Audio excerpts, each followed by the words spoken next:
বাংলাদেশের ঐতিহ্যবাহী এলাকা গাইবান্ধা জেলার সুন্দরগঞ্জ থানা বেলকা বাজার ফুটবল ময়দানে এলাকাবাসী কর্তৃক আয়োজিত মহাবিশ্বের মহাবিশ্বয় আমাদের মালিক আমাদের মনিব মহান রব্বুল ইজ্জাত ওয়াল জালালের মুখের পবিত্র বাণী কোরআনে কারীম দল মত নির্বিশেষে যারা আসলাম খুশি হয়ে বলছি আলহামদুলিল্লাহ।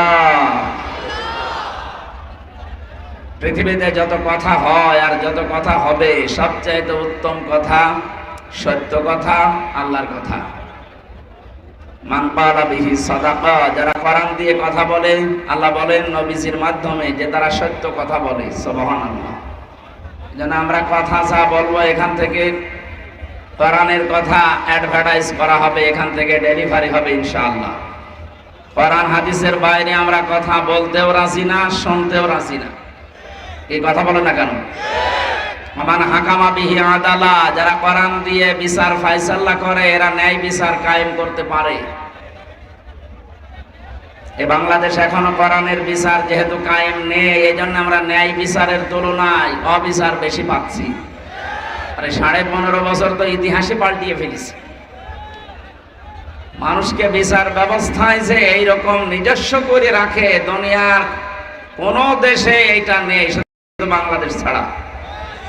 সুতরাং যারা এটা করেছিলেন তাদের এই শাসানো বিচারে তাদের এখন বিচার করা যাবে। 165টা মামলা হয়েছে যিনি পালিয়েছে তার নামে। আপনারা জানেন আমার নামে মাত্র 2টা মামলা ছিল। 3টা বছর বিনা কারণে এই মিথ্যা মামলা দিয়ে ওরা আমার জেলে রেখেছে। 2টায় যদি 3 বছর হয় 165টায় কয় বছর হওয়া লাগবে? এরপরও যে উনি মাঝে মাঝে বলে যে আমি পাশে আছি, চট করে চলে আসবো, আপনার লজ্জা আছে?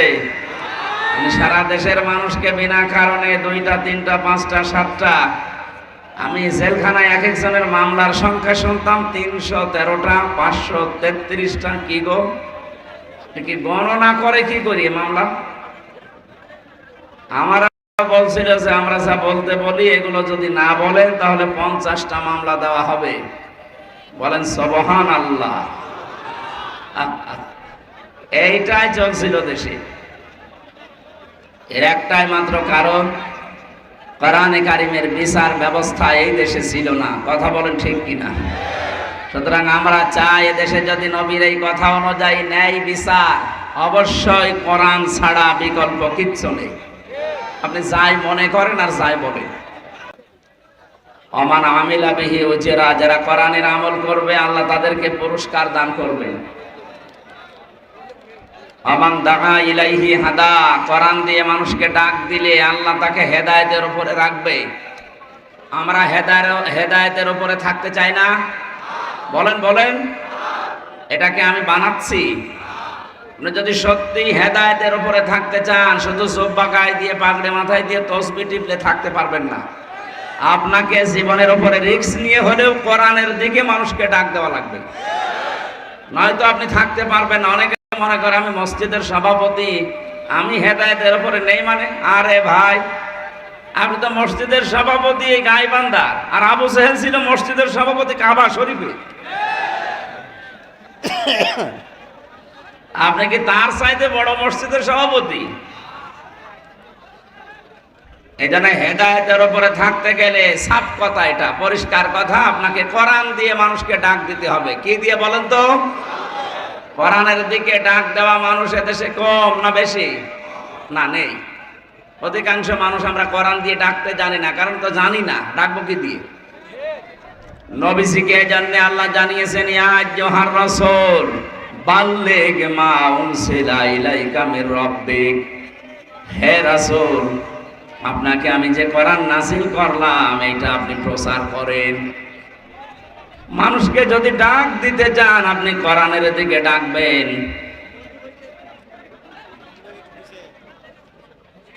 ওয়া ইল্লাম তাফআল ফামা বাল্লাগতা রিসালাতা, কোরআনে কারীম দিয়ে যদি আপনি ডাক মানুষকে না দেন, কোরআন যদি প্রচার না করেন, আপনি যেন রিসালাতের দায়িত্বই পালন করেননি। বলেন নাউজুবিল্লাহ।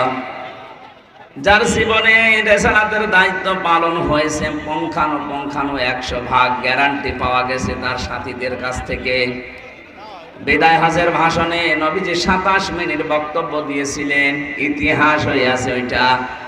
কিয়ামত পর্যন্ত মানুষ এই ভাষণের কোল কিনারা করতে পারে না। সুবহানাল্লাহ বলতে পারেন নাই? আমরা অনেকেই 1.5 ঘন্টা 2 ঘন্টা 5 ঘন্টা কথা বলি, আমাদের কথায় কোনো মাল থাকে না। অথচ নবীজির মাত্র 27 মিনিট কি বলেছিলেন এমন? এই 27 মিনিটে কিয়ামত পর্যন্ত মানুষ চিন্তা ভাবনা করে এখনো শেষ করতে পারেনি, পারবেও না। এটা আমাদের কথা হোক অল্প, এখান থেকে শিক্ষা যেন আমরা বেশি বের করতে পারি। আল্লাহ সেই তৌফিক আমাদের দেন, বলেন আমিন। তাহলে আমার মূল কথা ছিল কোরআনে কারীম প্রচার করা লাগবে, নির্দেশ কার? আরো জোরে। উনি যে প্রকাশ করেছিলেন এটা প্রমাণ সাথীরা দিয়েছে। এই বিদায় হজের ভাষণে বলেছিলেন, আল্লাহ আমাকে যা দিয়েছে আমি কি তোমাদের কাছে এটা পৌঁছাতে পেরেছি? 1,14,000 মানুষ তার সামনে ছিল, সবাই এক বাক্যে জবাব দিয়েছে, হে রাসূল আপনি শুধু প্রচার করেননি, প্রমাণ করে হাতে কলমে দেখিয়ে দিয়েছেন। তিনি আকাশের দিকে আঙ্গুল তুললেন, যেই জায়গায় দাঁড়িয়ে শেষ ভাষণ দিয়েছিলেন, এই জাবালে রহমতের উপরে দাঁড়িয়ে নবীজি মুহাম্মদুর রাসূলুল্লাহ আরশের দিকে হাত তুলে বললেন, মাবুদ তুমি সাক্ষী থাকো, এরা সবাই আজকে ঘোষণা দিচ্ছে যে আমি পৌঁছিয়ে দিয়েছি, তা না আমি শিখিয়ে দিয়েছি। তুমি দয়া করে কিয়ামতে এই দায়িত্ব সম্পর্কে আমাকে আর জিজ্ঞাসা করবা না।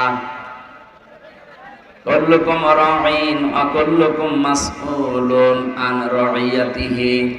পৃথিবীর প্রতিটি মানুষ দায়িত্বশীল, যে যে দায়িত্বে আছে কিয়ামতে আল্লাহ তাকে ওই দায়িত্ব সম্পর্কে প্রশ্ন করবে। এটা জন্মের পর থেকে আমরা অনেকে শুনেছি। আল্লাহর কসম যদি এটা আজ বাস্তবে আমরা যে যে জায়গায় আছি দেখাতে পারতাম, এই বাংলাদেশে আজ ঋণের বোঝায় জর্জরিত এখন, এইটা আমাদের দেখতে হতো না। নবীজি নবুয়ত পাওয়ার পরে যেদিন বাড়িতে এসেছিলেন, এই ভালো করে শুনবেন, আমি গতানুগতিক কথা বলি না, ওই কানে হাত দিয়ে সুর করে আমি মুসা নবীর কাহিনী ধরবো 2 ঘন্টা, আপনি শুনলেন, বাড়ি যাওয়ার সময় মুসা এ পুরুষ না মহিলা বলতে পারেন না, ওটা আমার দরকার নেই। আপনি 5 মিনিট শোনেন যেন 10টা শিক্ষা সেখান থেকে পাওয়া যায়। কথা বুঝতেছেন? স্ত্রীকে বলেছিলেন, সাম্মিলুনি ইয়া খাদিজা, হে খাদিজা আমি ভয় পেয়েছি, আমাকে ঢেকে দাও। হযরতে খাদিজাতুল কুবরা ওই দিন বলেছিলেন, হে আমার স্বামী ভয় পাবেন না। তিনি কিন্তু মুসলমান ওই সময় হননি, কারণ এখনো পর্যন্ত ইমানের দাওয়াত পাননি। এই কারণে তিনি ইব্রাহিম নবী আলাইহিস সালামের ধর্ম মেনে চলতেন, তিনি হানিফ। হযরত আবু বকর, ওয়ারাকা ইবনে নাওফেল, খাদিজাতুল কুবরা রাদিয়াল্লাহু তাআলা আনহা সহ অনেকগুলো মানুষ ওই জামানায় প্রকাশ্য তারা মূর্তি পূজা করেনি, কিন্তু হানিফ, দ্বীনে হানিফ মেনে চলতো তারা। তিনি যেহেতু এখনো শেষ নবীর ইমানের দাওয়াত পাননি, এজন্য বলেছিলেন, হে আবুল কাসেম, হে কাসেমের পিতা আপনি ভয় পাবেন না। কাল্লা, কখনোই না। আল্লাহি, আল্লাহর কসম, মা ইখজিকাল্লাহু আবাদান, ওই আল্লাহর কসম দিয়ে বলছি কখনো আল্লাহ আপনাকে অপদস্থ, অপমান, ভয় এগুলো দেখাবেন না। ভয় দেখাতে পারে যে বিষয়গুলো দিয়ে, ওইগুলো আপনার কাছে আসবে না। 1 নম্বরে জিন, পরি, ভূত, পেতনি যা বলি আমরা, এগুলো দিয়ে আপনাকে আল্লাহ ভয় দেখাতে পারেন না। আপনি কি লাঞ্ছিত, অপমানিত, অপদস্থ করবেন না, আপনি কেন ভয় পান? কথা বলার আগেই হযরতে খাদিজা গ্যারান্টি দিয়েছিলেন, কাল্লা, কখনোই না। প্রশ্ন আসতে পারে, তিনি তো মুসলমান এখন হয়নি, তাহলে আল্লাহর নাম ডাকলেন কি করে?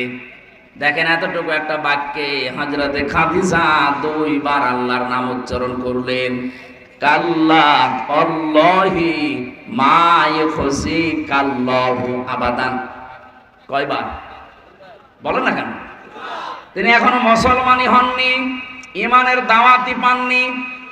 ওই দ্বীনে হানিফ ইব্রাহিম আলাইহিস সালামের ওই ধর্ম অনুসরণ এভাবে আসছিল পাই টু পাই, উনি ওইটা মানতেন। অথচ ইমানের দাওয়াত না পেয়েই তিনি ছোট বাক্যে আল্লাহকে 2 বার স্মরণ করলেন। বাংলাদেশে বহু মানুষ আছে 14 বার হজ করেছে, এখনো পর্যন্ত আল্লাহর নাম নিতে কেমন যেন করে। পৃথিবীতে সবচাইতে বড় আল্লাহর নাম যেটা আল্লাহু আকবার, এর চাইতে বড় নাম আছে আর? বলেন বলেন। এই শব্দটার সাথে অনেকের বিরোধ। এই শব্দটা 15.5 বছরে বহু মানুষ বলার চেষ্টা চালিয়েছে, অথচ এই বিদায় নেওয়া জালেমেরা এই শব্দটাকে বলেছে এটা জামাত ইসলামের শব্দ। আমি নিজের মুখে হাসান মাহমুদের নাম কে দিয়েছে আমি জানি না, এর নাম হবে হাসাও মাহমুদ। খালি হাসায়। ডক্টরেট ডিগ্রি অর্জন করেছে, কে ওরে ডক্টরেট ডিগ্রি দিল সেটাও এক পাগল। ওর মতো মাতাল মানুষকে ডক্টরেট ডিগ্রি দেওয়া ঠিক হয়নি।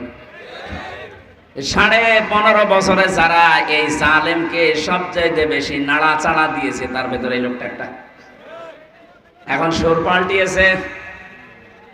কয়েকদিন আগে এখন বলছে আমরা গণতন্ত্র পূর্ণ উদ্ধারের জন্য বিএনপির সাথে যোগ দিতে রাজি আছি। পিটিয়ে সোজা করা দরকার সব। বিএনপি তো 15.5 বছরে এইটাই চাচ্ছিল যে ফিরিয়ে নিয়ে আসেন ওইটা। এটা ধ্বংস করার পেছনে যারা মাস্টার মাইন্ড হিসাবে কাজ করেছে এই হাসাও মাহমুদ একজন। শয়তান দেখছে আর তো তলায় মাটি নেই, যা করেছি দেখি এখন কোনো কায়দায় কাজ হয় কিনা। তারেক জিয়া অত পাগল না, বাস্তবতা এইটা। যা করেছেন আমার সাথে তারেক জিয়া সাহেবের পিএস অপু ভাই আর ওনার বন্ধু গিয়াসউদ্দিন মামুন, এই 2 জনই ছিল।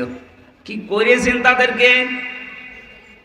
একটা যুবক মানুষ পিটিয়ে তার মাজার হাড় পর্যন্ত নষ্ট করে ফেলেছেন। বিএনপির বহু মানুষ আমি পেয়েছিলাম জেলখানায়, 313টা মামলা মাথায় নিয়ে ঘুরতেছে। যদি সরকার পরিবর্তন না হয় তো ওই সমস্ত লোক এখনো জেলে থাকা লাগবে। বলেন তো আপনি হিসাব করতে পারেন 313টা মামলা, আমার 2টাই তাই মাজার কাঠি ক্ষয় হয়ে যায়। 313টা কবে হাজির হবে, কবে জামিন পাবে, কবে বের হবে? জামিন যদি দিয়ে দেয় হাজিরা তো দেওয়া লাগবে মাসে মাসে। হাজিরা দিতে হলেও তো 1 মাস না 1 বছর চলে যাবে খালি হাজিরা দিতে। কি জুলুমটা করলেন, তখন আপনার গণতন্ত্র উদ্ধার হয়নি, এখন আসতেছেন নতুন করে। আমার মনে হয় এই ফাঁদে যদি কেউ পা দেয় উহুদের ময়দানের মতো বিপর্যয় পড়বে। উহুদের ময়দানের কথা এখানে আছে যারা কে না জানে। প্রথম দিকে তো বিজয় এরকম এই 24 সালের আগস্টের 5 তারিখের মতো হয়ে গিয়েছিল। যখন আমরা দেখলাম যে না কিছু সাহাবায়ে কেরাম গনিমতের মাল পোড়াতে ব্যস্ত হয়ে গেছে, নবীজির ওই কথাকে ওভারটেক করে, তখনই তারা বিপদে পড়েছে। এমন বিপদে শেষ পর্যন্ত কিছু মানুষের জীবন পর্যন্ত দেওয়া লেগেছিল। যারা পালিয়ে গেছে ওরা কিন্তু বসে নেই। কয়েকদিন পরেই দেখবেন এই ছাত্রলীগের যে সাবেক সভাপতি সাদ্দাম, এখন তার ছাত্রলীগ নেই, নিষিদ্ধ দল একটা। কথা বলছে না কেন? পুলিশের আইসি ঘোষণা দিয়েছে নিষিদ্ধ দল তো নিষিদ্ধই। অন্যান্য সংগঠন যেমন নিষিদ্ধ, যারা এই যে Hizb ut Tawhid, Hizb ut Tahrir, is যাই বলেন, এগুলোর কাজকর্ম দেখলে যেমন জনগণ ধরিয়ে দেয়, পুলিশে নিয়ে যে মামলার ধারা আছে তাদেরকে আটক করে রাখে। বাংলাদেশে যদি কেউ ছাত্রলীগ পরিচয় দেয় তারও কিন্তু ওই মামলা হবে। যেন বড় আশা নিয়ে এবং দরদ নিয়ে বলছি, আমরা যারা আছি এই দেশে এখন ওই 14 দল বাদ দিয়ে সবাই আমরা মুসলিম। কি কথা বলেন না কেন? 14 দল বাদ দিয়ে সবাই আমরা মুসলিম, সে যেভাবেই হোক, কেউ ডাইরেক্ট কেউ ইনডাইরেক্ট। গত পরশুদিন আমি জামালপুরে ছিলাম, আমার ডক্টর বাবা সাইফুল ইসলাম সিদ্দিকী আমার বিশ্ববিদ্যালয়ের স্যার, মানে আমার আগে কথা বলার সময় বলছিলেন, ভাইরা আমার, বোনেরা আমার, আমির হামজা 3 বছর জেলখানায় ছিল, আর আমরা 15.5 বছর বাইরের জেলখানায় ছিলাম। জিনিস তো একই, শুধু আমি আটক অবস্থায় ছিলাম, আপনার ছাড়া ছিলেন, কিন্তু সবই ছিলাম জেলে, শুধু 14 দল বাদ দিয়ে। এই কথা বলছে না কেন? ওরা ছিল জান্নাতে, আর ওদের গৃহপালিত যে দল ছিল তারাও প্রায় জান্নাতে ছিল। মাঝে মাঝে একটু করত, এখন তারা ফুসে উঠতেছে। ভণ্ডামি করার জায়গা পাও না। আহ্বান জানাবো, এই 14 দল বাদ দিয়ে বাকি আমরা যা আছি এই দেশে সব যেহেতু মজলুম, আর এই দেশটা এখন উহুদের ময়দানের মতো কায়েম হয়ে গেছে, বিজয় এসেছে, এটা টিকিয়ে রাখার জন্য নবীর ওই কথাকে অক্ষরে অক্ষরে পালন করা লাগবে। সিমেন্টেড হয়ে যাওয়া লাগবে মায়ের সন্তানের মতো। অন্তত মজলুম যারা সব এখন এক। যদি আবার আপনি দুনিয়ার কোন স্বার্থের দিকে মুখ ফিরান, দেখবেন বিপর্যয় চলে এসেছে।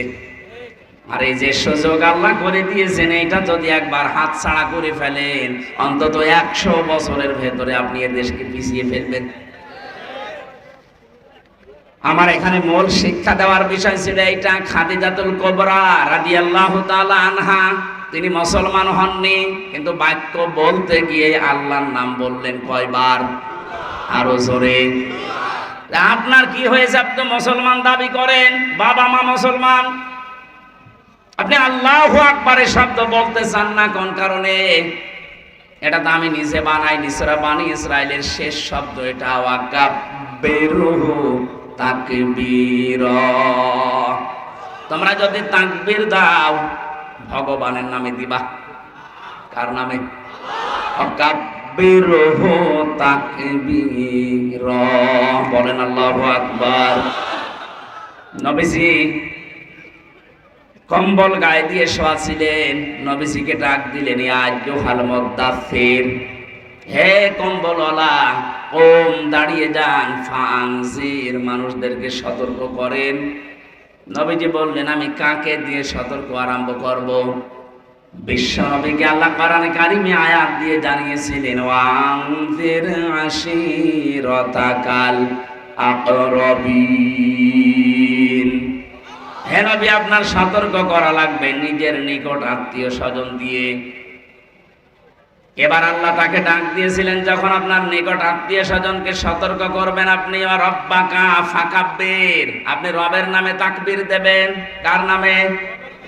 ও বাংলার মুসলমানের রেকর্ড হচ্ছে, শুধু এই গাইবান্ধা সুন্দরগঞ্জে এটা নেই, এটা এখন লাইভ চলছে, তামাম দুনিয়ার মুসলমানরা দেখতেছে।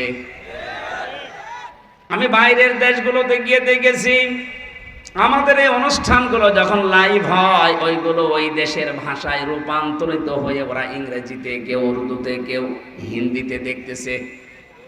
আমরা যেমন বাংলায় কথা বললে বুঝি, ওরা ওই ভাষায় রূপান্তর করে শুনতে পাচ্ছে। 175 কোটি মুসলমান এখন আমার সামনে, তামাম দুনিয়া মিলে 257টা রাষ্ট্রে কম বেশি যেখানে মুসলমান আছে, 175 কোটি সামনে নিয়ে আমি আহ্বান জানাচ্ছি, আল্লাহ পাক বাদ দিয়ে কারো বড়ত্বের ঘোষণা দিতে আমরা রাজি না। জীবনে তাকবীর যদি দিয়ে থাকেন, বলবেন আল্লাহু আকবার। এই কথা বলেন না কেন? এই কথার সাথে একমত নেই আপনি? এটা যদি কেউ দ্বিমত করে, ওর জানাজার নামাজ দরকার নেই, কারণ আমি জানাজার নামাজ পড়াবো কি দিয়ে? আল্লাহু আকবার না, এইটাই মানে না। এই শব্দের ভেতরে সূক্ষ্ম 2টা জিনিস আছে। প্রথম, আল্লাহু আকবার, রনে আল্লাহু আকবারু আছে। আকবার শব্দটাকে ভেঙে আমি যত টুকরা টুকরা করতে পেরেছি, আমি কয়েকটা জিনিসের ভেতর থেকে পেয়েছি।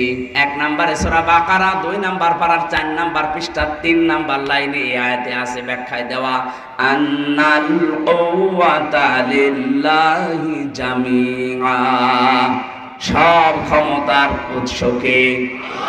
আরো জোরে। এখানে কত মানুষ আমরা বসে আছি আমার আশপাশ দিয়ে, এই যে এ মানুষের এখনো পর্যন্ত বিশ্বাস এইটা যে ক্ষমতায় বসাতে পারে জনগণ, না, এটা আল্লাহু আকবারের সাথে মেলে না, এর সাথে সাংঘর্ষিক। ক্ষমতায় বসাতে পারে শুধু আল্লাহ। এক কথা বলে না কেন? আপনি আল্লাহু আকবার বলে নামাজ পড়বেন, এর বাস্তবে নিয়ে যাবেন না। আপনার ওই সেজদা নেওয়ার জন্য কি আল্লাহ বসে আছে? আল্লাহ দেখতে চায় আপনি আল্লাহু আকবার ঠিক রাখেন কিনা। সুতরাং যারা এই বিশ্বাসে এখনো আছেন ক্ষমতার উৎস জনগণ, আপনি কিন্তু বাস্তবিক অর্থে মুশরিক। কারণ আল্লাহ যেটা পারে ওইটা অন্য কেউ পারে, এই বিশ্বাস করার নাম শিরিক। আর শিরিক যারা করে তারা মুশরিক। নেন, আমার ভুল ধরেন, আমি যে পর্যন্ত বললাম এ পর্যন্ত ভুল ধরেন তো দেখি। ভুল যদি ধরতে না পারেন আমাকে এই মুহূর্তে মেনে নেওয়া লাগবে। আপনি নিজেও কোরআন হাদিস চিন্তা ভাবনা করে পড়বেন না, কেউ বললে আপনি মানবেনও না। কি হয়েছে কি আপনি বলেন, কি হয়েছে না? আপনি জাহান্নামে যাবেন আর আপনাকে আমি যেতে দেব মানে? আপনি আমার ভাই, 6টা হক আছে আপনার উপর আমার। আপনি জাহান্নামে যেতে চাইলেও আমি দিতে চাই না। দরকার হয় পা ধরে ঠ্যাং ধরে যেভাবে হোক আমি আটকাবো আমার সাধ্য মতো। আমি কোরআনের চোখ হাদিসের চোখ লাগিয়ে দেখতে পাচ্ছি, এই যে কোরআন হাতে নিয়ে বলছি, এদেশে বহু মানুষ এই শিরিক করার কারণে জাহান্নামে চলে যাচ্ছে। এটা তার চিন্তা, বিশ্বাস, আকীদার শিরিক। যারা বলে ক্ষমতার উৎস জনগণ, মুশরিক। এই কথা বলছেন না কেন? এই চিন্তা ভাবনা আপনাকে এখনো পাল্টাতে হবে। আপনাকে আমি লেখাপড়া করার জন্য তথ্য দিচ্ছি। সূরা এটা নাহালের ভেতরে আছে, 14 নাম্বার পারা, 9 নাম্বার পৃষ্ঠা, 13 নাম্বার লাইনে আছে, 12 নাম্বার লাইনে আছে, 32 নাম্বার আয়াত। আল্লাযীনা তাতাওয়াফফাহুমুল মালাইকাতু তাইয়্যিবিনা ইয়াকুলুনা সালামুন আলাইকুম উদখুলুল জান্নাতা বিমা কুনতুম তা'মালুন। আমি যত তাফসীর পড়েছি বাংলাদেশে এই আয়াতের উপরে, তাইয়্যিবিন এটা মানে খালি পোশাকের পবিত্র না। কে যেন এই পোশাকটা আমারে দিল, দেখতে তো ভালোই লাগছে।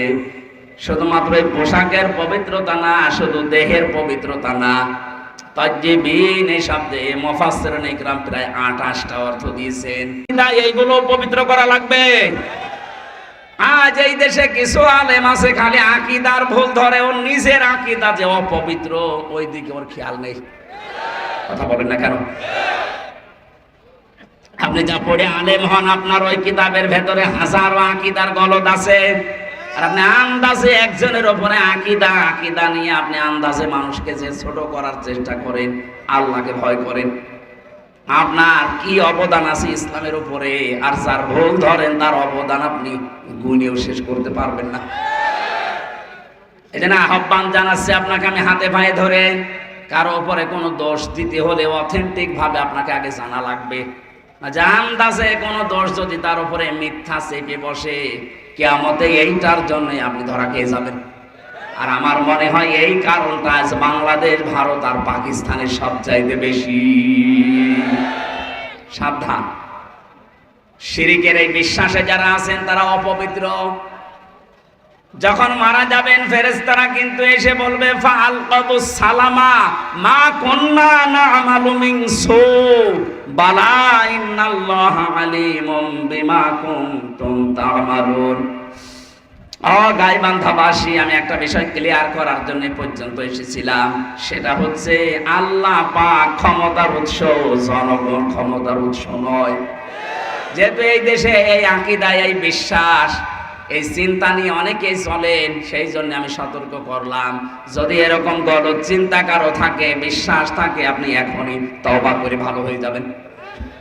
আশা করছি আপনি বুঝেছেন। খাদিজা 2 নম্বরে বলেছিলেন ইন্নাকা লা তাসিলুর রাহিমা। আপনি ভয় পান কেন? আপনি তো পৃথিবীতে রেহেমের সম্পর্কগুলো ঠিক রাখেন। রেহেম মানে রক্তের সম্পর্ক। মায়ের বাচ্চা দানিকে বলা হয় রাহিমা। আপনি মানুষের রক্তের সম্পর্কগুলো ঠিক রাখেন, আপনি ভয় পাবেন না। খাদিজার এই কথার দ্বারা প্রমাণ হয় দুনিয়ায় যারা মানুষের সম্পর্ক ঠিক রাখবে তাদের কোনো ভয় নেই।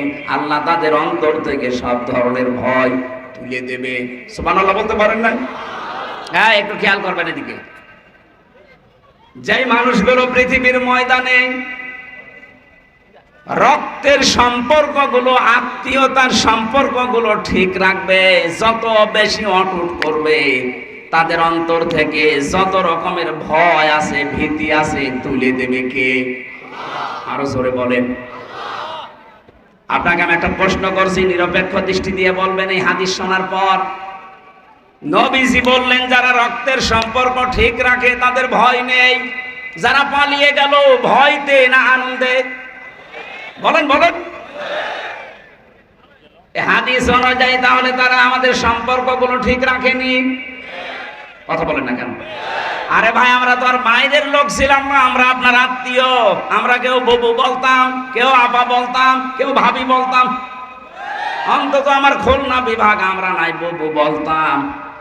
আপনার এই রংপুর বিভাগের লোক তো আপনারে ভাবি বলতো। কথা বলেন না কেন? আপনি ভাবি হয়ে দেবরদেরকে রেখে পালিয়ে চলে গেলেন। অবশ্যই আপনি সম্পর্ক ঠিক মতো রাখেননি।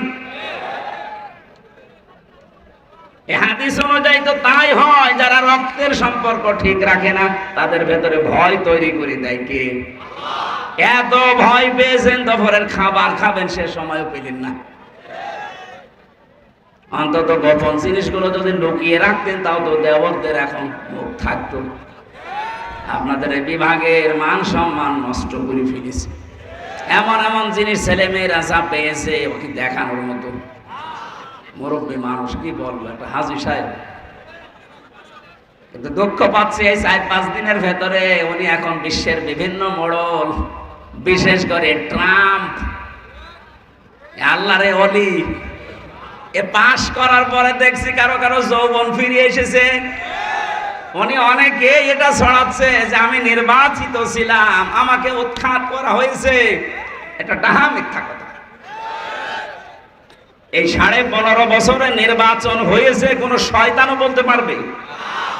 আপনি যদি ঘোড়াকেও জিজ্ঞাসা করেন যে ভাই আপনি তো ঘোড়া, বলেন তো এই 15.5 বছরে কি নির্বাচন বাংলাদেশে হয়েছে? ও হাসবে। ঘোড়া যদি আশপাশে পান জিজ্ঞাসা করে দেখেন, ঘোড়া পর্যন্ত হাসে। আর আপনি এখন বিশ্বে ছড়াচ্ছেন আমি নির্বাচিত ছিলাম। মান সম্মান দেশের যা ছিল আপনি আরো ডোবাচ্ছেন। কারণ সারা বিশ্বের এখনো অনেকেই জানে যে এই দেশে তো নির্বাচন হয়নি। কথা বলে না কেন? এই মিথ্যা কথা ছড়িয়ে নিজের যেমন বদনাম হচ্ছে, আপনি একটা হাসি মানুষ, মিথ্যা কথা বলছেন বলেন, আমাদেরও তো বদনাম হয়ে যাচ্ছে। সারা দুনিয়া মনে করবে যে বাংলাদেশে যারা বাস করে ওরা মনে হয় এরকম মিথ্যাবাদী। কি ওই কথা পড়ে না? আমি এই রমজানে উমরায় ছিলাম, মদিনা থেকে একটা গাড়ি ভাড়া করলাম ওই যে বদরের ময়দানে আবু জাহেলের কবর দেখতে যাওয়ার জন্য। শুনি নাম শুনে ওনার দেখে আসি। তো গাড়ির ভাড়া মাড়া ঠিক মিটানোর পরে আমার বলছে ইয়া হাজিউল হুজ্জাত আইনা বিলাদুকা, ও হাসি দেশ কোথায়? যে তুমি বাংলাদেশ। ওই মদিনার বাসিন্দা, আমি বাংলাদেশ থেকে এসেছি। আমি যেই বলেছি যে তুমি বাংলাদেশ, আমারে বলছে হারামি। হারামি বলেন মানে আপনাকে বলি না, আপনার দেশে যে দায়িত্বে আছে ওরে বলিস। বলো ঠিক আছে, আপনি বলেন, আপনার সাথে আমি 2 লাইন বেশি বলছি, বলেন। তখন ওই দেশটা স্বাধীন হয়নি রমজানে। আমার মনে হয় এখন গেলে আর হারামি ডাক শোনা লাগবে না। কিন্তু এই কয়েকদিনে আপনি যা করছেন, আবার দেখেন কোন দেশে যে আবার হারামি শোনা লাগে কিনা আল্লাহ জানে। কারণ এত মিথ্যা কথা বলে আপনি কি কি করতে পারবেন? তাম দুনিয়া সেখানে জানে যে 15.5 বছরে বাংলাদেশে নির্বাচন হয়নি। কোন মুখে বলেন যে আমি নির্বাচিত ছিলাম, আমাকে উৎখাত করা হয়েছে? আমার 33 বছর বয়স, 18 বছর থেকে ভোট দেওয়া আরম্ভ করলো। আমি 3 বার ভোট দিতে পারি। 1 বছর না জেলে ছিলাম, আমি পাইনি। বাকি 2 বার তো পাওয়ার কথা। একবার 154 জন আনা রাস্তায় করে ফেললেন, আর একবার দিনের ভোট রাতে করে ফেললেন। দিনের ভোট যে রাতে হয়েছে এটাকে আমি বানিয়ে বললাম? আমার সাথে এক ওসি ছিল, উনি আমারে বলছে, হুজুর আপনার নাম শুনেছি এই জন্য ফাঁসির এই কন্ডেম ছেলে আসলাম দেখা করার জন্য। ঠিক আছে বলেন। আমি একটা তওবা করেছি, দেখেন তো হয়েছে কিনা। কি তওবা?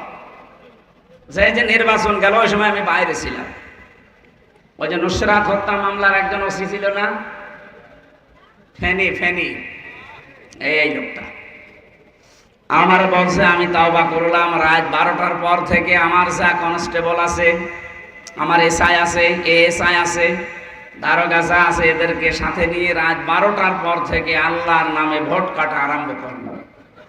এই দেখেন কোরআন শরীফ আমার সামনে, এইভাবেই বলছি। ফজর পর্যন্ত কাজ শেষ করলাম, বাক্সগুলো ভর্তি করে জায়গা মতো পাঠিয়ে দিলাম। গোসল করলাম, ওযু করলাম, 2 রাকাত নামাজ পড়লাম, এবার বললাম আস্তাগফিরুল্লাহ। হুজুর আমার এই তাওবা হয়েছে না। আপনি কি আল্লাহর কাছে দোষ করেছেন যে আপনি আস্তাগফিরুল্লাহ পড়েন? আরে ভাই, আস্তাগফিরুল্লাহ তো মানুষ পড়বে ওই মানুষ যারা আল্লাহর কাছে দোষ করেছে। আপনি তো দোষ করেছেন হামজার কাছে। কথা বলেন না কেন? 3.5 থেকে 4 লাখ মানুষ লাগে একটা এমপি বানাতে, তার আপনি একবারে সব রায় দিয়ে আমরা যে ভোট দেবো সে সময়ও দিলেন না। আপনার এই তাওবা হয়নি। যদি তাওবা করতে চান, যাদের কাছে অধিকার নষ্ট করেছেন আগে তাদের কাছে স্বীকার করেন। আজকে একটা কথা শুনেন, তাওবা হচ্ছে ওইটা আপনি অপরাধ করবেন যার কাছে, স্বীকার করবেন তার কাছে। কথা বুঝতেছে? বাংলাদেশে এই যে 15.5 বছরে যারা অপরাধ করেছেন, কেউ গুমের সাথে, কেউ খুনের সাথে, কেউ আয়না ঘরের সাথে, কেউ মিথ্যা মামলা দিয়েছেন, কেউ ব্যবসা বাণিজ্য কেড়ে নিয়েছেন, কেউ চাঁদাবাজি করেছেন। নাকি এই এলাকায় এগুলো হয়নি? হয়নি মানে এই যে এটা সাক্ষী, এটা জেনেছিল আমার সাথে। তো বলেন, এরকম হাজারো মানুষের এই 15.5 বছরের জীবনটা অতিষ্ঠ করে দিলেন। আপনি তো আর আল্লাহর কাছে দোষ করেননি, দোষ করেছেন আমাদের কাছে। এখন যদি বলেন আমি আস্তাগফিরুল্লাহ পড়বো না, আপনার মাফ হবে না। আপনি আগে এই 18 কোটি মানুষের কাছে যান, বলেন যে আমি ভুল করে ফেলেছি। যদি এরা বলে ঠিক আছে মাফ করে দিলাম, কিন্তু আমার যে ক্ষতি হয়ে গেল এই ক্ষতিপূরণ দেন। আমার এই যে বাবার প্রায় 32 লাখের উপরে আপনি টাকা নিয়েছেন, খালি বলতো যে মামলা দেব 50টা, আমার বাবা তো গ্রাম্য মানুষ, ভয়ে টাকা দিয়ে দিত। একবারেই নিয়েছে 10 লাখ। আরে 3 বছরে 33 বারের উপরে মামলা খালি তুলতে আছে। সিএমএম কোর্ট, জজ কোর্ট, হাইকোর্ট, সিএমএম কোর্ট, জজ কোর্ট, হাইকোর্ট, তুলতেই থাকে। যারা মামলা চালায় ওদের জিজ্ঞাসা করেন তো, এক একটা মামলা 3 বার তুলতে অন্তত 50-60 হাজার টাকা করে এক একবার যায়। এই টাকাগুলো নিয়েছেন, এখন বলছেন আস্তাগফিরুল্লাহ। মাঝে মাঝে এখন আমার এই যে মামলার যে আয়ু আছে, মামলা যেহেতু আমার সব খারিজ হয়ে গেছে, আমারে বলছে হুজুর আমারে মাফ করে দিন। মাফ আমি করবো, আগে টাকা ফেরত দিন। টাকাটা ফেরত দেন, আর 3 বছর আমার মতো ফাঁসির কন্ডেম ছেলে থাকে। আমি আয়না ঘরে ছিলাম 10 দিন। কি অবস্থা মানুষের, এত বড় বড় নখ হয়ে গেছে এক একজনের, মাথার চুল, দাড়ি, গোপ মনে হচ্ছে জঙ্গল থেকে বেরিয়ে আসতেছে। একটা মানুষকে 24 ঘন্টা এটা পায়ের ভেতর দিয়ে হাত দেয়, এইভাবে পায়ের ভেতরে হাত দিয়ে, সামনে যে লোহার ব্যারিকেড দেওয়া আছে ওখানে হাত লাগানোর পরে আবার আটকিয়ে দেয় হ্যান্ডকাপ দিয়ে। আরে ভাই 10 মিনিট 15 মিনিট থাকলে তো পিঠ ব্যথা হয়ে যায়। 24 ঘন্টা 1.5 মিনিট সময় দেয় টয়লেট করার জন্য। সকালে কয়েকটা পচা ছোলা দিয়ে যায়, পারলে খান, না পারলে ফেলে দিন। তো ফেলে দেবেন করে, ও তো 1 দিন 2 দিনের ব্যাপার না, 10 দিন এক জায়গায় ফেললে এতগুলো হয়ে যায়। তো আর এক পছন্দ ধরবে, পরিষ্কারও করে না। ওই শুধু বিভিন্ন দিবস আসলে জানতাম যে আজকে মনে হয় কিছু হচ্ছে বাইরে। আমি তো তাও 10 দিন আমার পিঠে ব্যথা হয়ে গেছে। যে লোকটা আজ 8 বছর আছে, 10 বছর আছে, 14 বছরের লোক পেয়েছি আমি। কত বছর? আপনার কল্পনায় আসবে 14টা বছর এইভাবে বসে থাকা। মুফতি ফখরুল আমার সাথে ছিল, বলছে হামজা ভাই আপনার সাথে কি হয়েছে আমি জানি না, আমি দেখতাম ওই কন্ডেম সেলের ভেতরে হাত পা ছেড়ে দিয়ে ষাটপাট হয়ে শুয়ে আছে। কি গো এইভাবে থাকেন কেন? বলছে ভাই আমার যেভাবে বেঁধে রেখেছিল 1.5 মিনিট সময় দিত, 2 মিনিট সময় দিত টয়লেট করার জন্য, বাকি সময় আমি এভাবে বাধা থাকতাম। শুয়ে থাকা যে কি নিয়ামত এখন আমি টের পাচ্ছি। এদের সময় যখন পেয়েছি খাওয়া দাওয়া বন্ধ, পরে খাবো, আমি একটু শুয়ে থাকি।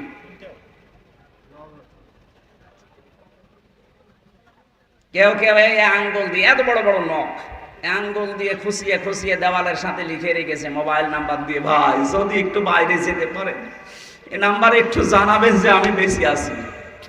আমি 14 বছর হয়ে গেল দুনিয়া আছি জানি না, অথচ মাথার উপর দিয়ে গাড়ি ঘোড়া মানুষ চলাফেরা করছে। ঢাকার বুকে হালকা হালকা আওয়াজ পাওয়া যায়। আপনি মানুষ। মাঝে মাঝে একা একা থাকতাম, যখন ভাবতাম আল্লাহ এই যারা দায়িত্ব পালন করে গেল, এই যে রাত 12টায় একদল আসে, ধর 6টা যায়, এরা তো বাইরে যে অন্তত এদের সাথে চলাফেরা করে, এরা ভাত খায় কি করে বাইরে যে, এরা স্বামী স্ত্রী ব্যবহার করে কি করে, এদেরকে বিবেক নেই? ও জালেম নাই তা আসে না সব সময়, এরা তো সব সময় আসতেছে। চোখ কালো কাপড় দিয়ে আমারে বেঁধে দিল, পেছনে হ্যান্ডকাপ লাগিয়ে দিয়েছে, ডান্ডা বেড়ি পার সাথে দিয়ে মাথায় মোটা দড়ি দিয়ে টাঙিয়ে রেখেছে। 11 ঘন্টা টাঙিয়েছে আমারে, আর বাকিগুলো তো আমি জানি না। 4 ওয়াক্ত নামাজ আমি আন্দাজে ইশারায় পড়েছি, কারণ জানি না যে এটা কোন সময়। এমন মানুষ ওখানে আসে পড়ে, ও জানে না যে এটা কোন বছর, কোন মাস, কি বার, কয়টা বাজে, কিচ্ছু জানে না। 24টা ঘন্টা মনে হচ্ছে কবরের ভেতরে আছে। এই অপরাধগুলো আপনি করলেন, আপনার ইশারায় হয়েছে, আর আপনি এখন বলবেন আস্তাগফিরুল্লাহ। আর কি মারা জায়গা পান না? এদেশের 18 কোটি মানুষ আপনাকে মাফ করে দিলেও আমার ছোট মেয়েটা আপনাকে মাফ করবে না।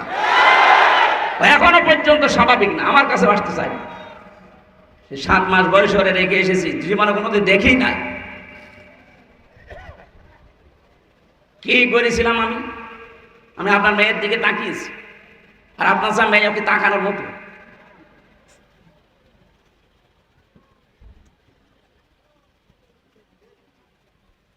এই জন্য যারা সেই অপরাধের সাথে জড়িত ছিলেন, মাপ পাওয়ার একটা রাস্তায় আছে, কোনো আস্তাগফিরুল্লাহ হবে না। একটা রাস্তা খোলা আছে, যার কাছে অপরাধ করেছেন তার কাছে যে স্বীকার করেন। কারো ব্যবসা বাণিজ্য 15 বছরে করতে দেননি, চাঁদাবাজি করেছেন, ঘর ভেঙে দিয়েছে, কথা বলছেন এখন। আরে বাংলাদেশের সুন্দরগঞ্জে তো আরো বেশি হয়েছে।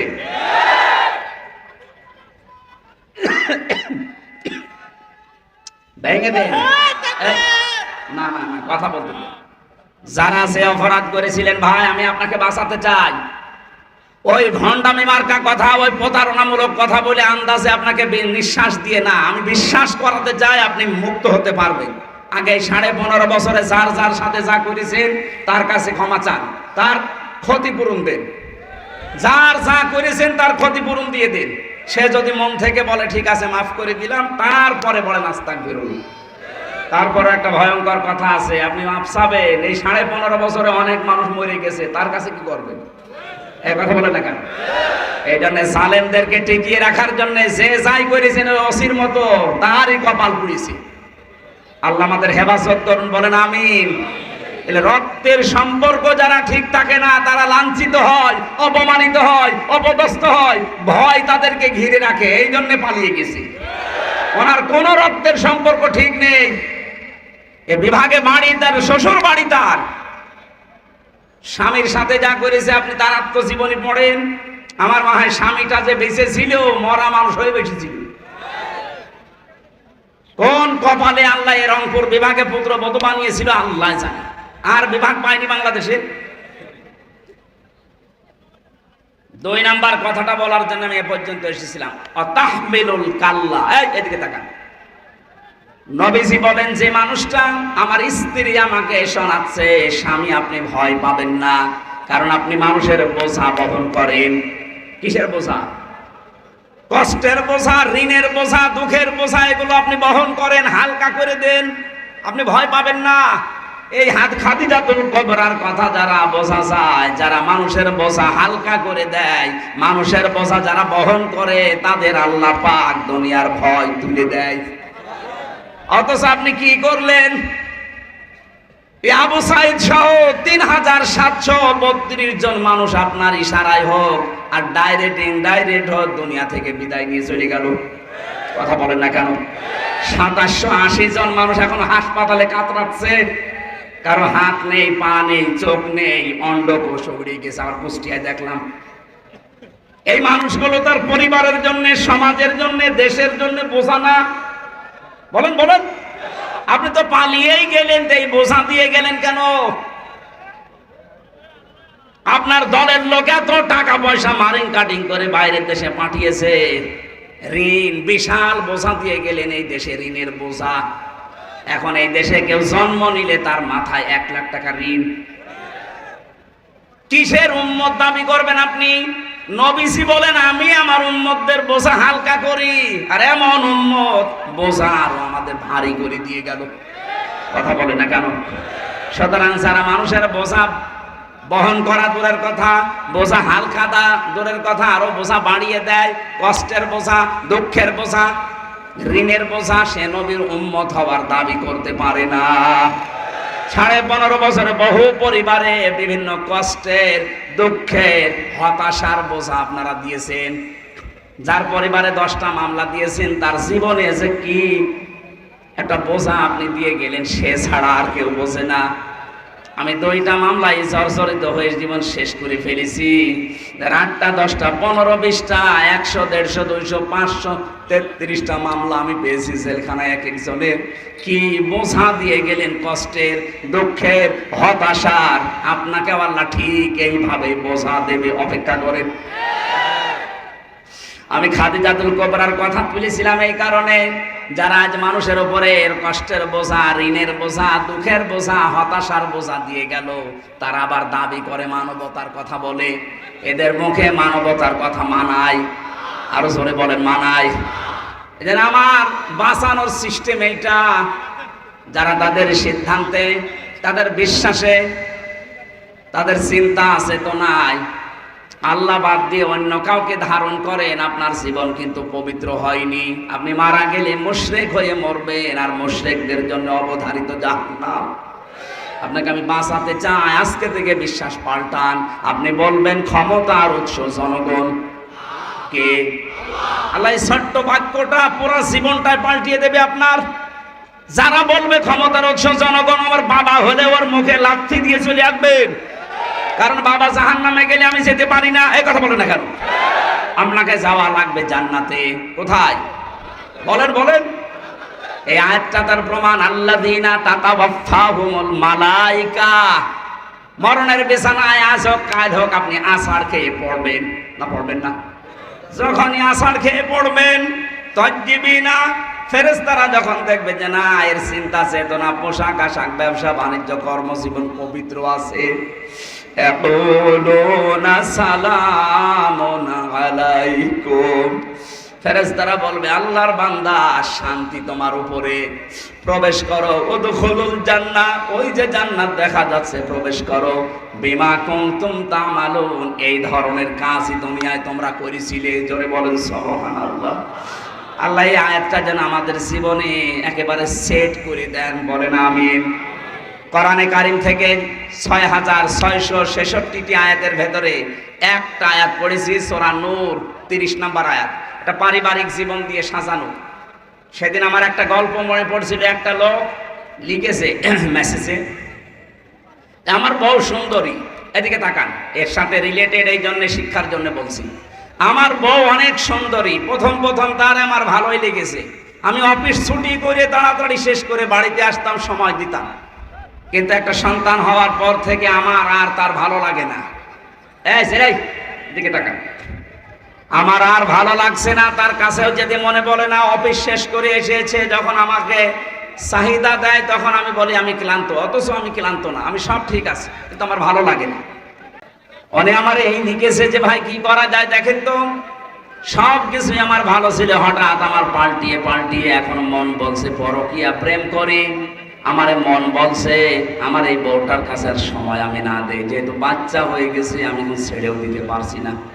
শুধু আশেপাশে চিন্তা আমার মনের ভেতরে, অনঙ্গ অর্ধ অলঙ্গ নাচ দেখে দেখে আমি সময় কাটাই। আমি ওনারে কয়েকটা পরামর্শ দিয়েছিলাম।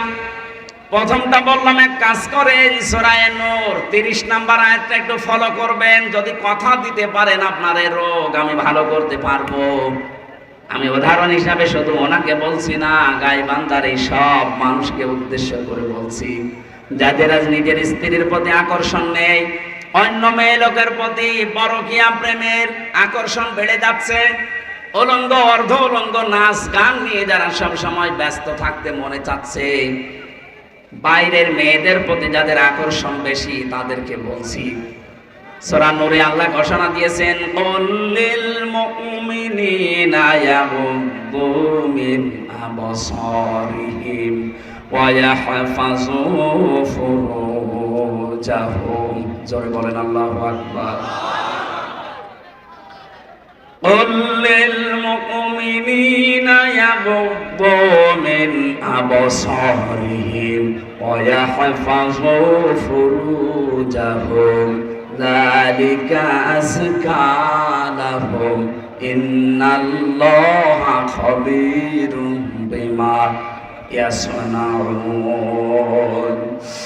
আল্লাহ পাক বলেন, হে নবী আপনি মুমিন পুরুষদেরকে বলেন তারা যেন তাদের দৃষ্টি নিম্নগামী করে, নজরকে হেফাজত করে, 2 নম্বরে তাদের লজ্জা স্থানকে হেফাজত করে রাখে। এই 2টা কাজ যদি কন্টিনিউ কিছুদিন করতে পারে, আমার আল্লাহ নিজের পক্ষ থেকে কয়েকটা জিনিস তাকে দান করবেন। 1 নম্বরে আল্লাহ তাকে মন মানসিকতার দিক থেকে পবিত্র করে দেবেন। অবশ্যই আল্লাহ সব খবর রাখেন, যা তারা করেন। এটা বাংলা অর্থ ছিল। ওনাকে আমি 2টা শর্ত দিয়ে দিয়েছিলাম যে আপনি 1টা মাস আমার সময় দেবেন, বেগানা কোন মহিলা, যে 14 জন মহিলা আছে এই মহিলা বাদ দিয়ে বাকি বাইরের কোন মহিলাকে আপনি লোলুপ দৃষ্টি দিয়ে দেখতে পারবেন না। তাদের সাথে মোবাইলে কথাবার্তা বলা, এমনকি উলট পালট যে কথাগুলো আমরা বলি স্বামী স্ত্রীর ভেতরে, এরকম কোন কথা কারোর সাথে আপনি বলবেন না।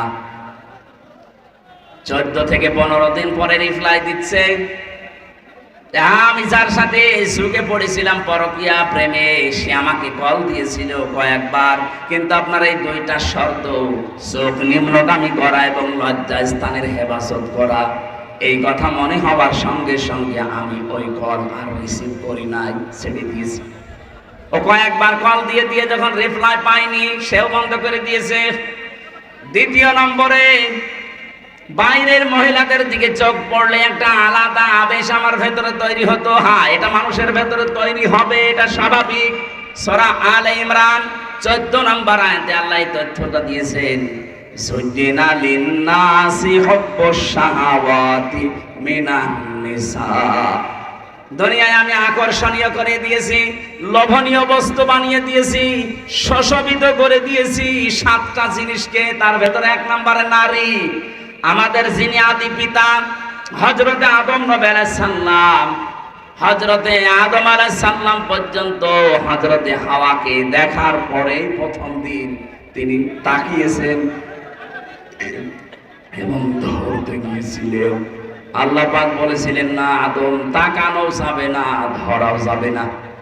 এটা নিষিদ্ধ জিনিসের প্রতি মানুষের আকর্ষণ, এটা কিন্তু সেই প্রথম দিক থেকে। ও আমাকে এইভাবে লিখেছিল যে কয়েকদিন দেখি মাঝে মাঝে যারই পড়েছো কেন নিজের পর ছাড়া ওটা আরো সুন্দর মনে হয়। এটা শয়তান জাল হিসাবে ব্যবহার করে আপনাকে ধোঁকা দেয় এই চোখকে। আমি খালি ওই 2টা কথা মনে করতাম যে আমার লজ্জা স্থানকে হেফাজত করা লাগবে আর চোখকে নিম্নগামী করা লাগবে। এই পদ্ধতি অনুসরণ করে দেখলাম না, ওদিকে আর মন যাচ্ছে না। বাড়িতে আসলাম, এই যে কিছুদিন, এই 14-15 দিনের ভেতরে মেয়েদের প্রতি আকর্ষণ আমার এই আমল করার কারণে সব যেন অদৃশ্য শক্তির কারণে নষ্ট হয়ে গেছে। বাড়িতে এসে স্ত্রীকে নাম ধরে ডাক দিলেন, ঈশা, নাম ছিল ঈশা। ডাক দেওয়ার পরে আমার কাছে এসেছে, তাকে আমি আদর যত্ন যতটুকু মায়া মহব্বত দেখানো দরকার দেখালাম। তাকে বললাম এই এই ঘটনা ঘটেছিল। শুকরিয়া আদায় করলাম আল্লাহর কাছে, মহান আল্লাহর 2টা অসাধ মাত্র এই পুরুষ যারা আমরা আছি। এরপরে আয়াত আল্লাহ নারীদের কথা দিয়েছেন, ওয়া কুল্লিল মুমিনাতি ইয়াগুদনা মিন আবসারিহিন্না ওয়া ইয়াহফাযনা ফুরুজাহুন্না ওয়া লা ইউবদিনা জিনাতাহুন্না ইলা আখিরি আয়াত। পুরুষ এবং নারীদের তাকানো এবং লজ্জাস্থানের সীমানা আমার আল্লাহ এই দুইটা আয়াতের ভেতরে যেভাবে কমপ্লিট করে দিয়েছেন, আজ আমাদের এই অবক্ষয়যুক্ত সমাজকে যদি সফলতার দিকে এগিয়ে নিয়ে যেতে হয়, আল্লাহর কসম এই দুইটা আয়াত 100% কার্যকর। আমাদের আজকে থেকে সিদ্ধান্ত নেওয়া লাগবে যে এখানে অন্য কোনো জাতির লোক নেই, আমরা মুসলিম। আমার এই চোখ যেটা নিষিদ্ধ ওই দিকে আমি তাকাবো না। কথা বলে না কেন? এটা শুধু মেয়ে লোক না, মোবাইলে এমন এমন দৃশ্য আছে যেটা দেখলে নিজে আনন্দ পায় কিন্তু অন্য দেখলে লজ্জা পায়, এমন দৃশ্য নেই? কথা বলে না কেন? এই দৃশ্য এখনই ডিলিট করে দেবেন আল্লাহর ভয়ে। 2 নাম্বার, আপনার লজ্জা স্থান যেখানে ব্যবহার করা দরকার ওই জায়গা বাদ দিয়ে বাকি কোনো জায়গায় ইচ্ছা জাগলেও জাগবেন না, সেখানে যেতে পারবেন না। আপনি সিদ্ধান্ত দৃঢ় যদি নেন, দেখবেন আপনার স্ত্রীর প্রতি মহব্বত বেড়ে যাচ্ছে। আল্লাহ নিষিদ্ধ জিনিসকে যদি কেউ বয়কট করে, বৈধ জিনিসের প্রতি আল্লাহ তার আকর্ষণ বাড়িয়ে দেয়। সুবহানাল্লাহ বলতে পারেন নাই? আমরা আজ পরকীয়া প্রেমের দিকে ঝুঁকি এই কারণে, উল্টাপাল্টা জিনিস মাইরে দেখতে দেখতে চোখকে আল্লাহ নষ্ট করে দিয়েছে। তখন আপনার আসল জায়গাগুলো আর ভালো লাগে না। আমি সহ যারা এখানে এসেছি, পারিবারিক জীবনটা যদি সত্যি জান্নাত বানাতে চান, আপনার এই চোখের দৃষ্টিটা ঠিক করবেন এবং লজ্জা স্থান যেটা এটা হেফাজত করে রাখবেন। আমি সহ যারাই আসলাম, আল্লাহ আয়াতটা আমাদের জীবনে সেট করে দাও। এটা নারী এবং পুরুষ উভয়ের জন্য সমান। এখনো পর্যন্ত মোবাইলে যাদের বান্ধবীর নাম্বার আছে, যাদের প্রক্রিয়া প্রেমিকার নাম্বার আছে, এক্ষুনি ডিলিট করে বাড়ি যাবেন। এখন থেকে মরণ পর্যন্ত কল দিয়ে দিয়ে মরে গেলেও আর কল ধরবেন না। আমার মনে হয় এই এলাকায় রোগ নেই। সত্যি করে এই প্যান্ডেলের নিচে কোরআনের মঞ্চের উপরে দাঁড়িয়ে বলেন তো, পরকীয়া প্রেমী আছেন কারা? হাত তোলেন তো। আলহামদুলিল্লাহ। যাক, এই এলাকার মনে হয় লিটনের ফ্ল্যাট নাম দিয়েছে মানুষ মনে হয় এমনি না। আপনারা গাইবান্ধার সুন্দরগঞ্জ কিন্তু অনেকে চেনে না, কিন্তু লিটন সাহেবকে সারা দুনিয়া আছে। যে কাজের জন্য চেনে সেইটাই তো বলছিলাম, আর আপনারা বলছেন না। তার মানে একই মিথ্যা কথা নাকি? আশা করছি এইরকম গোনার কাছে কেউ থাকলে দুনিয়া আখিরাতে 6টা ক্ষতি হয়ে যাবে। আপনার চেহারার উজ্জ্বলতা আল্লাহ নষ্ট করে দেবে, ইবাদত বন্দেগী কবুল হওয়া বন্ধ হয়ে যাবে, মরণের সময় বেঈমান হয়ে মরবেন, ঈমান পাবেন না। আল্লাহ আমাদের পারিবারিক জীবনের যে 2টা ঔষধ দিলেন, আমি সহ প্রত্যেকে আজকে থেকে চোখের হেফাজত করব। যেখানে দেখা জায়েজ নেই, জীবনে যত কিছু মন চাক অন্তত আর তাকাবো না। দেখবেন 8-10 দিন 15 দিন এভাবে ব্যয় করেন। উনি তো 40 দিনের টার্গেট দিয়েছিলেন, 15 দিনের ভেতরে আপনাকে আল্লাহ সংশোধন করে দেবে। আর লজ্জা স্থান এইটা যেন যেখানে সেখানে ব্যবহার না হয়, যেখানে যাওয়া দরকার ওই জায়গায় দেবে। আল্লাহ আমাদের তৌফিক দিন, আমিন। আমার মনে হয় নামাজ আর 2-3 মিনিট আছে, আপনারা এখনই নামাজ পড়ে নেবেন। আমি জেলখানায় বসে বসে বই লিখতাম। ওই যে গাড়ি আছে, পুরুষদের জন্য ওখানে বই পাওয়া যায়, মেয়েদের জন্য আছে। শিক্ষিত মানুষরা যাওয়ার সময় ওই গাড়ি থেকে নিয়ে যাবেন। অনেকগুলো তথ্য দিয়েছি, কাজে লাগবে ইনশাআল্লাহ। অবশ্যই নিয়ে যাবেন। মেয়েদের জন্য আছে। কি সমস্যা? এই যারা টাকা পয়সা নিয়ে এসেছিলেন দেওয়ার জন্য দেননি, কমিটির বিভিন্ন জায়গায় লোক আছে, দিয়ে যাবেন। ব্যাগ দেওয়া আছে বা যে ড্রাম দেওয়া আছে, অবশ্যই দিয়েছেন। এই মাহফিলের খরচ ওঠে নাই নাকি? অবশ্যই দিয়েছেন। আল্লাহুম্মা আমিন। লা ইলাহা ইল্লা আনতা সুবহানাকা ইন্নী কুনতু মিনাজ জালিমিন। রব্বিরহামহুমা কামা রাব্বায়ানি সাগীরা। আল্লাহ তাআলা কোরআনে কারীম থেকে যে কথাগুলো বলার চেষ্টা করেছি, বোঝানোর চেষ্টা চালিয়েছি, সহজভাবে আমাদেরকে বোঝার তৌফিক দাও। আজকের এই আয়োজনে যারা আঞ্জাম দিয়েছে এই যুবকদেরকে তুমি কবুল করে নাও। আগামীতে এই মাহফিলটা কোরআনের ইজ্জতে আরো বিশাল আকারে কবুল করে নাও। আল্লাহ তাআলা তুমি যাই করো করো, দুনিয়াতে আমাদের সব কিছু মিটিয়ে দাও, আখিরাতে আমাদেরকে তুমি বিপদে ফেলো না। আজ থেকে মরণ পর্যন্ত আমাদের চক্ষুকে হেফাজত করা, লজ্জা স্থানের হেফাজত করার যে ঔষধ দিয়েছো এটা প্রয়োগ করার তৌফিক দাও।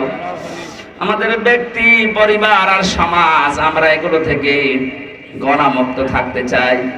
জেনা সহজ হয়ে গেছে, মুখের জেনা, হাতের জেনা, চোখের জেনা, হৃদয়ের জেনা, লজ্জাস্থানের জেনা। এই জেনা থেকে আমাদেরকে তুমি বাঁচাও। আমি সহ যারা অসুস্থ আছি আমাদেরকে শেফায়ে কামেলা আজেলা নসিব করো। যত মেহমান আজকে এসেছি আল্লাহ, শুধু ওই 14 দল বাদ দিয়ে মাজলুম আমরা যারা আছি, জামাত বিএনপি সহ যত মাজলুম দল এদেশে আছে, প্রত্যেকটি মাজলুমকে কবুল করে নাও। বারাকাল্লাহু লানা ওয়া লাকুম ফিল কোরআনিল আযীম।